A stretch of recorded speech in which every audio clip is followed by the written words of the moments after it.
O level physics applications of electromagnetism. पहली application reed switch. इस diagram में अगर आप देखें तो आपको एक प्राइमरी सर्किट नजर आ रहा है। इस प्राइमरी सर्किट में एक कॉइल ऑफ वायर को सोलिनॉइड की फॉर्म में एक कैप्सूल के ऊपर वाइंड किया गया है और इस कॉइल के साथ एक थर्मिस्टर अटैच है जिसे एक सेल के साथ मैंने कनेक्ट किया हुआ है। आप जानते हैं कि थर्मिस्टर एक टेम्परेचर सेंसर है जिसकी रेजिस्टेंस टेम्परेचर पर डिपेंड करती है।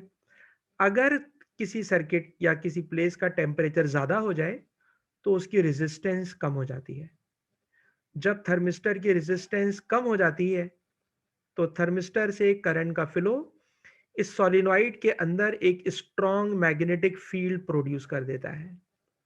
जब सोलिनॉइड के अंदर एक स्ट्रॉन्ग मैग्नेटिक फील्ड बनती है तो इस सोलिनॉइड का एक एंड नॉर्थ पोल बन जाता है और एक पोल साउथ पोल बन जाता है।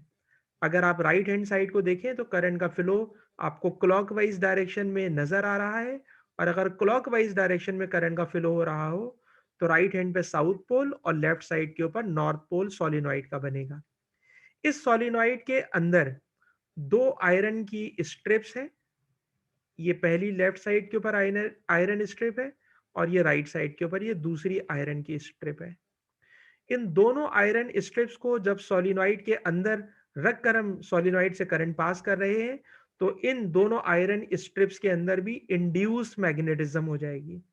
लिहाजा जिस एंड पर सोलिनॉइड का साउथ पोल बना है आयरन स्ट्रिप में भी वहां पर साउथ पोल और उसकी अदर साइड के ऊपर नॉर्थ पोल बन जाएगा।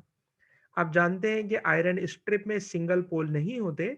अगर इस आयरन स्ट्रिप की राइट साइड पे साउथ पोल है तो इधर नॉर्थ पोल आ जाएगा और इसकी लेफ्ट वाली आयरन स्ट्रिप पे नॉर्थ पोल है तो दरमियान में साउथ पोल आ जाएगा।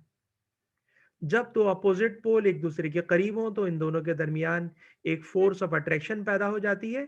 तो नॉर्थ पोल और साउथ पोल के दरमियान पहले गैप था और ये गैप एक ऐसे स्विच का काम कर रहा था जिसकी वजह से ये लैंप इस वक्त वर्किंग में नहीं था।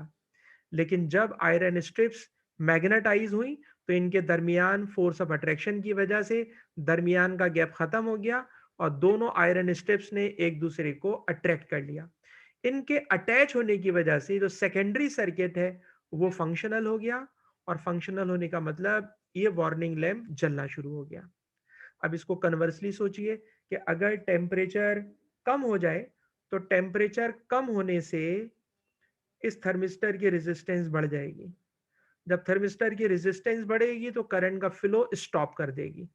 जब करंट का फ्लो स्टॉप हो जाएगा तो इन दोनों के दरमियान जो फोर्स ऑफ अट्रैक्शन पैदा हो गई थी इंड्यूस मैग्नेटिज्म की वजह से वो खत्म हो जाएगी और नॉर्थ पोल और साउथ पोल दोनों डिसअपेयर हो जाएंगे। लिहाजा इनके दरमियान जो भी फोर्स ऑफ अट्रैक्शन थी वो खत्म हो चुकी। लिहाजा दरमियान में गैप आ जाएगा और दरमियान में आने वाला गैप उस वार्निंग वार्निंग लैंप के लिए स्विच ऑफ का काम करेगा और ये वार्निंग लैंप जलना बंद हो जाएगा। आइए इन बातों को नोट्स के अंदर प्रॉपर्ली पढ़ते हैं।